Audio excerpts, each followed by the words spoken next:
something felt wrong, and then I realized I didn't have my blanket and can't record video without my blanket.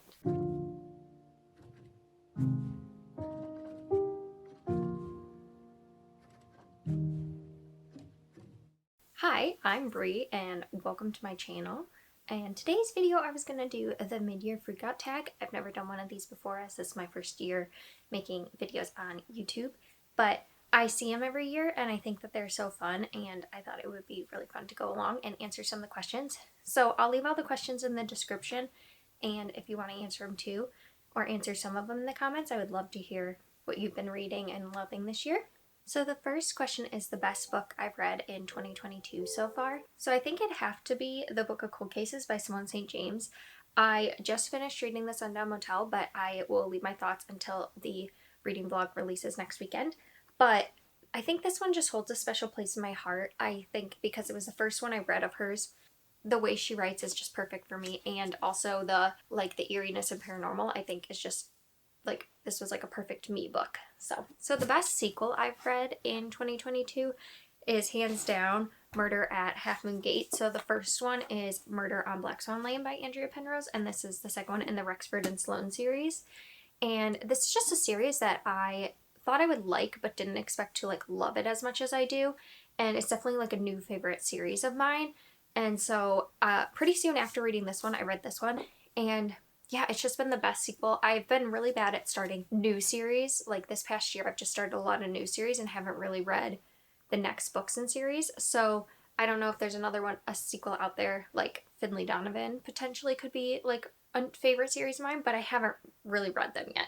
But this one I did because I just could not wait to read another book. So this is definitely the next favorite series, and I'm hoping to read the rest of the series in time for the book coming out, the sixth book. So yes, definitely my favorite series, and it's a historical mystery series in Regency time. So the next question is a new release you haven't read but want to, and I couldn't narrow it down to just one. So I have two physical ones here and then one that isn't released yet but is coming out in a week's time. The first one is A Rip Through Time by Kelly Armstrong. Basically this woman is an FBI agent, and one night she is strangled and then she wakes up to going back in time to 1869 in this other woman's body who was strangled in the exact same spot in 1869.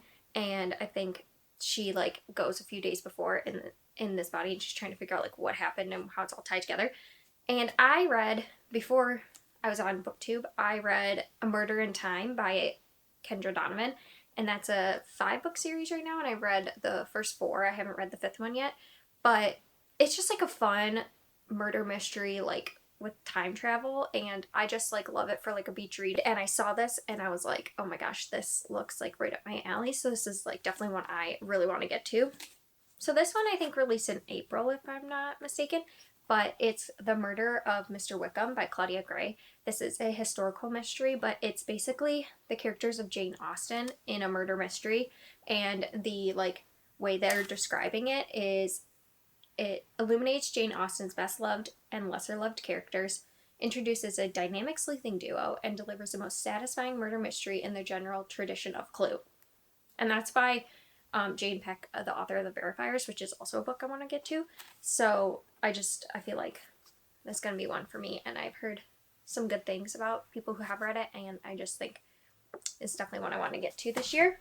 The last one I don't have yet, but it comes out on the 28th, and that's Harlem Sunset. I read Dead Dead Girls by Nikisa Afia, and that came out last year, and I really enjoyed it. I think it was her debut novel, and I think that I really liked what she was doing, and I think that there is definitely some room for improvement, but overall for a debut novel I thought it was really good. I gave it I think 3.5 stars, and so I am just so excited to pick up the next one. I think that it's gonna be great to be back in that world. I really loved Louise as a character, and the friendships and love interests in the whole in the book, and it was just the mystery part that I think there was some things that could have been tied up better, but I love the setting and all that, so I'm just really excited to be back in that world. So yeah, I'm excited for that to come out, and I definitely will be picking it up on the 28th. So the next question is the biggest disappointment of the year, and I, without hesitation, hands down, already know, and if you've seen some of my reading vlogs, you might have a idea, but it is Every Last Lie by Mary Kubica. I really wanted to like Mary Kubica. Now granted, this is the only book I've read of hers, and I do want to still try Local Women Missing, but this one just made me so upset and angry. It's about this woman whose husband dies in a car crash, and then she starts to believe, oh, and her daughter was in the car, but she was okay. She starts to believe that like maybe he was like murdered. That's a word. Her process of like finding out the truth is just frustrating to me, and I haven't lost someone, so like I can't really like talk to like the grieving side of things and how I would be as like a mother who's now become a single mother and just lost her husband. Like I don't understand that. I haven't been through that, but I just felt like her like decision making and stuff was so frustrating, and it made like no sense. And then the end of the book, the ending, made me so mad. I was like, why did I read this whole thing? And without any spoilers, but I just like hated it. I hated it so much. I gave it, I think, 2.5 stars at the time or a 2-star at the time, because I wanted to be like not super mean, but really this is like a 1-star in my book. Like I put this in my like unhaul pile because I just really don't like it. But I'm hoping I like Local Women Missing because I've heard a lot of good things. But anyway, yeah, so did not like this book. So the next one is on a lighter note, and it is the biggest surprise of the year, and I have 2 because I could not pick. So the first one is A Psalm for the Wild Built by Becky Chambers. The next one's coming out pretty soon, but this one, it just was so surprising me because if you watch my reading vlog, I was like kind of waffling between a 3.5 to a 4-star, and like the more I've sat on it, the more it's definitely a 4-star for me. And it was just one of those books that not a lot happens, which is why I think I was hung up on like thinking I wanted to read it less. But it's just got so much like philosophical questions, and just the like conversations between Dex and Moscap in this, which is a human and a robot, is just like really, I really like the philosophy in it. I just love the world building that Becky Chambers does.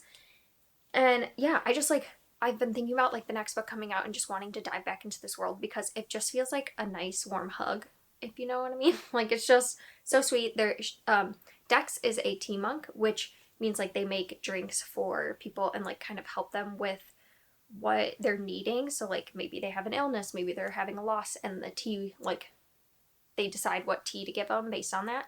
And yeah, it's just a book where not a lot happens, but you just go around in this world with these characters that are just like such great characters to be around, and I just can't wait to dive in this world again. So yeah, this is definitely the biggest surprise of the year for me because I just was not expecting to love this as much as I did, and it's really sat with me more than I thought it would. So yeah, and I even am having my husband read it. He's listening to it on audio, so if you like audiobooks, this is only like a 4-hour audiobook, and I think that it's really worth it. Also, sorry. Come on. Yeah. I knew you want to come up here. Oh, okay, you're showing your booty to the camera. We don't need to do that. Yeah. Did you like this book too, huh? Anyway, so yeah, biggest surprise of the year. Now the other one is Witch Hat Atelier by Kamome Shirama, and this is just so surprising me because I bought this off Pinko Books from Olivia Rizalate. She was selling some books, and I bought it off of her Pinko Books, and I thought it was a graphic novel, and it was one that I like saw on Goodreads and thought it was a graphic novel. And so it was like, oh, I've been wanting to read that, let me pick it up. And it came and it was a manga, and I've never read manga before, but honestly now I'm hooked. So I read this, and then I read Yona of the Dawn, and both of them, I just love them. This one I think I like a little bit more than Yona of the Dawn because it's just a sweet, like, cuter story, and Yona of the Dawn's a little darker, and I just gravitate towards like the cozier books sometimes.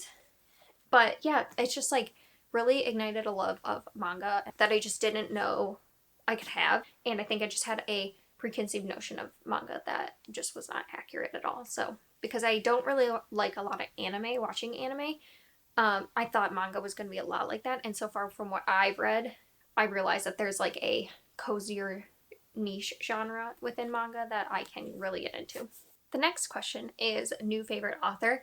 And again, I couldn't pick one. I have 2, and I don't think that it's going to be shocking. One is Simone St. James because I read The Book of Quick Cases and really liked it, and I've read The Sundown Motel and really enjoyed it. So I think she's just got to be a new favorite author. I have The Broken Girls by her, and I definitely want to pick that up soon, probably this year. But also, I think she has some other books, but I think that they might be more just like historical fiction, so I'm not exactly sure. But I think she deals with paranormal in like almost all her books, so I'm excited to read her backlist because as of now, anything she comes out with, I will be picking up. And then the other one is Andrea Penrose. So the Rexford and Sloane series is I think her only mystery series.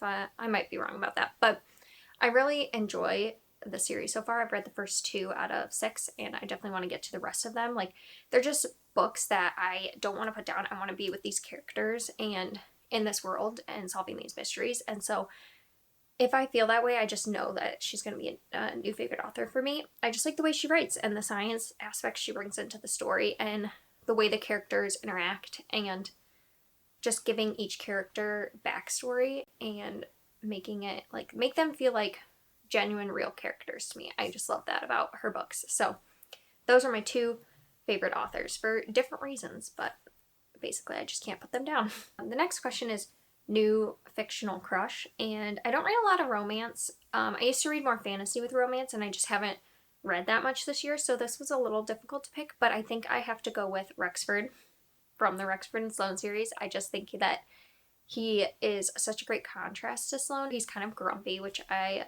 think I love me a grumpy and sunshine like romance duo. And then the other one is Hawk from You Know the Dawn. I really like him so far. They have kind of this like cute duo. So he's like her bodyguard, and I think that his like protection of her is really cute, but also he doesn't try to like stifle her, and I just really like their dynamic, and I think that it's very cute. So those are my 2 fictional crushes. So the next question is books that made you cry, and as you can see, I've got quite the stack here.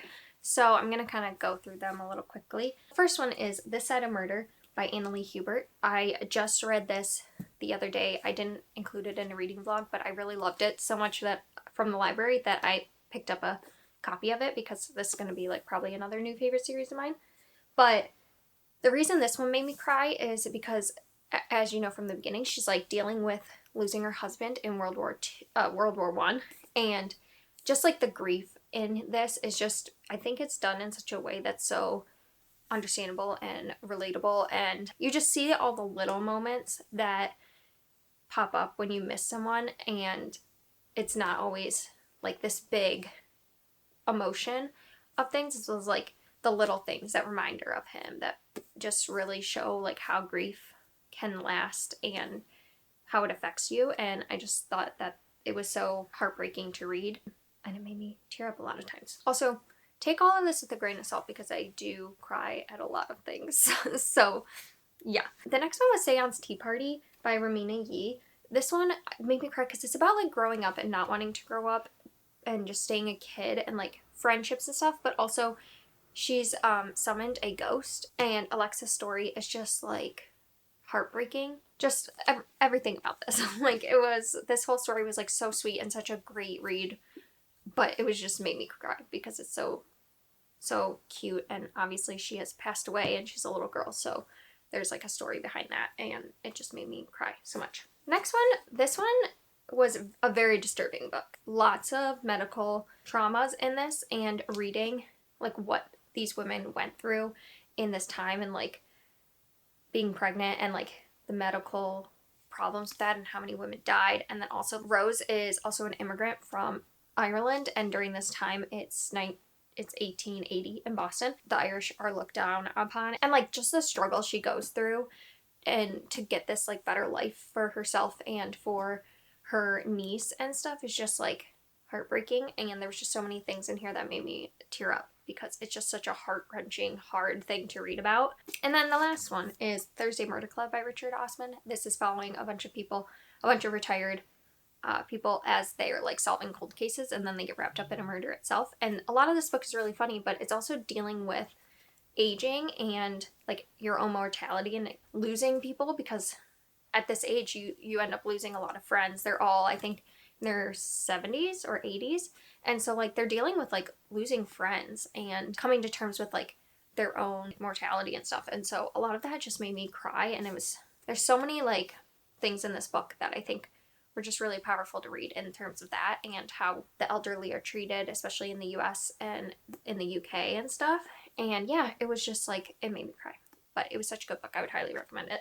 So the next one is books that made me happy. And for this, it's no surprise that it's going to be a lot of graphic novels and a middle grade, because those are just like the books that I go to when I want something that makes me feel a little lighter. I read a lot of mystery and thriller and stuff, and so it's a lot darker. So I just love having graphic novels and middle grade books to lift me up a lot. So let me start with my favorite one. Garlic and the Vampire. I don't know if anyone's shocked by this if you watch my videos. I rave about this graphic novel. It's so cute. It's about Garlic, who takes on a vampire in her little town of vegetables. And yeah, it's just, it makes me so happy to think about and look at every time I see it. It just makes me so happy. So if I really had to narrow it down to a book that made me happy, it's this one, for sure.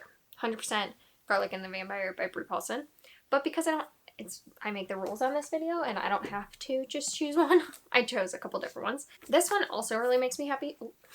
It's The Lumberjanes. This is following a group of girls as they go to this lumberjane camp, and they just are like on a journey of like friendship and self-discovery, and they're earning badges and also having to battle mythical creatures in the woods. And yeah, it's just like a really good story about friendship. They all have different strengths, and they all just like accept each other and lean on each other in times of need. And yeah, I just love it so much. I think it's so fun, and I've been flying through this series. And then The Tea Dragon Society by Katie O'Neill. Love this book. I think this is just such a sweet book about like keeping traditions alive in a lot of ways and keeping that history carried down from generation to generation. But also it's just like such a sweet story about a girl who's like coming into her own and making friendships and like learning from people. I can't wait to read more of this. This is just like the sweetest story I've read in a long time. This and Garlic and the Vampire. Then the last one, I just finished this in a reading vlog the other week, and this is Ava Evergreen's I'm a Magical Witch by Julie Abe. And this is about a girl who has just a pinch of magic, and she goes on her novice quest, and if she fails her novice quest, her magic will be taken away, and so she's determined to prove herself, and she goes to this like seaside town, and she has to do a bunch of tasks there, basically. It was just like so sweet, such a coming of age story. I love Ava and the friendships she makes, and just how much she just learns to trust in herself. I can't wait to read. There's another book out, I think it's called, I can't remember what it's called, but I definitely want to pick it up soon because I really loved this. I thought it was just a sweet story. The next question is the most beautiful book I bought or received this year, and I have a couple of them, so I'll go quickly. This one, as I just talked about, I just think that the cover is just really stunning. I love the coloring on everything and the drawings. It's just so beautiful to me. And then I already shown this book as well. I picked this one up recently, and there's something about this art style that I just really love. I just love this like castle and the writing. Everything about this is just like my kind of book. And then for a completely different reason, though also because it's my kind of book, is the Grady Hendrix, My Best Friend's Exorcism. I love the like 80s vibe in this. I just love this like art style. I think it's so fun. Very 80s. I love it. So the last question is books that I need to read by the end of the year. And I have so many of them. So many. So in a general sense, I have a lot of series that I've started, but I haven't continued, or I want to like try to finish or get really a lot of the way through. So here are some of those. So I've got Murder at Kensington Palace and Murder at Queen's Landing, and then also Murder at the Royal Botanic Gardens. Those I need to read before the Murder at Serpentine Bridge comes out, and that comes out September 27th. So I'm trying to read all those before it comes out. Then I really want to get to Finlay Donovan Knocks Him Dead because I loved Finlay Donovan is Killing It, and next year, the next one, Finlay Donovan Jumps the Gun, is coming out, so I really want to be like on top of it so I can read it right when it comes out. Also, The Man Who Died Twice, I just picked this up recently. I really loved the Thursday Murder Club, so I want to continue it. And there's also The Man Who Died Twice, no, that's this one. Something about a bullet, the bullet that missed or something. And I want to read that as well because I think that there might be either that one's coming out or there's another one. I don't know. Words are hard right now. But I want to continue the series because I really liked it and I don't want to leave too much time in between. And then I also want to read As Good as Dead. That's the final book in the Holly Jackson series, and I read the first two and really liked it, and I've heard the third one is just like amazing, but I just keep not picking it up for some reason, so I need to get it and read it because I know I will love it and that will complete a series for me. Now I can't help myself, so I got to start more series. So I really, really want to get to A Curious Beginning by Deanna Raybourn. This is the Veronica Speedwell series. I've just heard such amazing things, so I really want to try this one, and I think I'm going to love it. This is another historical mystery, The Widows of Malabar Hill. I just think it sounds so interesting. The setting's 1920s Bombay, India, and I just like cannot wait to pick this up. And there's two other books out in the series, so 3 total. And I just want to read it and fly through the series because I think it's going to be one I'm really going to enjoy. And then a horror, My Heart is a Chainsaw by Stephen Graham Jones, because I've heard amazing things about this, and the Don't Fear the Reaper is coming out. And so I really want to get to that one as well, and that one comes out pretty soon, I want to say. So I really should get to this soon, and I think I'm going to really like it because I read The Only Good Indians and I really loved it. So I've got a lot of things to read and complete. I have some standalones as well, like The Broken Girls by Simone St. James. I have a lot of Megan Miranda I want to read because I have a lot of hers, and Ruth Ware.